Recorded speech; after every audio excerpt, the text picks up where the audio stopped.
Hello, അസ്സലാമു അലൈക്കും. അന്ന വ്ലോഗിലേക്ക് എല്ലാവർക്കും സ്വാഗതം. ഇതിപ്പോൾ നമ്മൾ കാണാൻ പോകുന്ന അന്യ റേന സ്കൂളിൽ പോയതിന് ശേഷം നമുക്ക് മീൻ കിട്ടിയതാണ് കേട്ടോ. ഇന്ന് കൂന്തളാണ് കിട്ടിയത്. അങ്ങനെ ഈ കൂന്തൾ ഉമ്മ നന്നാക്കുന്നതാണ് ഈ കാണുന്നത് കേട്ടോ. നമുക്ക് വീഡിയോ എടുത്തിരുന്നത് ഷർഫുക്കാണ് കേട്ടോ. അപ്പോൾ ഉമ്മയും ഷർഫുക്കയും കൂടി സംസാരിക്കണൊക്കെ ഉണ്ട്. അപ്പോൾ കൂന്തൽ എങ്ങനെ നന്നാക്കണ്ടേ അങ്ങനെയൊക്കെ പറഞ്ഞു തരാണ് കേട്ടോ. ഷർഫുക്കാനോടും പറയുന്നുണ്ട്, എന്നോടും പറയുന്നുണ്ട്. അങ്ങനെ കൂന്തലിൻ്റെ ഒരു കടങ്കഥ ഉണ്ട്. എന്താണെന്ന് അറിയുമെന്നൊക്കെ ചോദിച്ചിട്ട്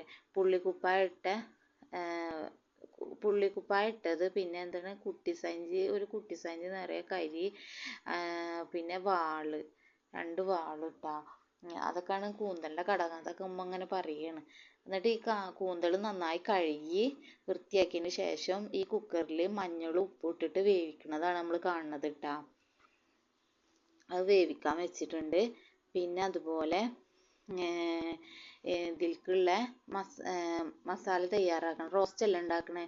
അപ്പോൾ ഇഞ്ചും വെളുത്തുള്ളിയും ചതച്ച് വെച്ചിട്ടുണ്ട് കേട്ടോ ഞാനിവിടെ. അപ്പോൾ അത് തികയില്ല എന്ന് പറഞ്ഞപ്പോൾ രണ്ടാമതും കുറച്ചും കൂടി ഇട്ടിട്ട് ഞാൻ ചതക്കുന്നതാണ് ഈ കാണുന്നത് കേട്ടോ.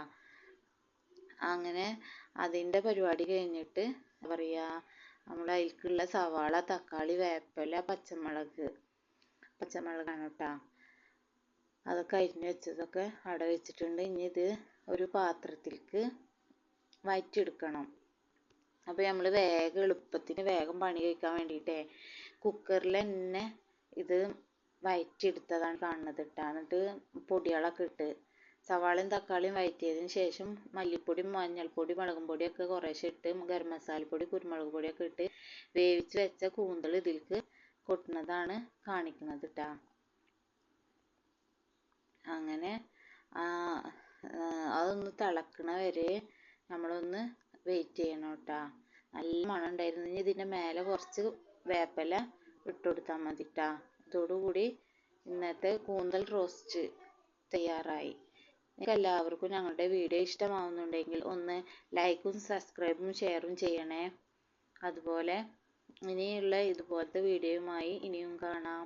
ബായ്.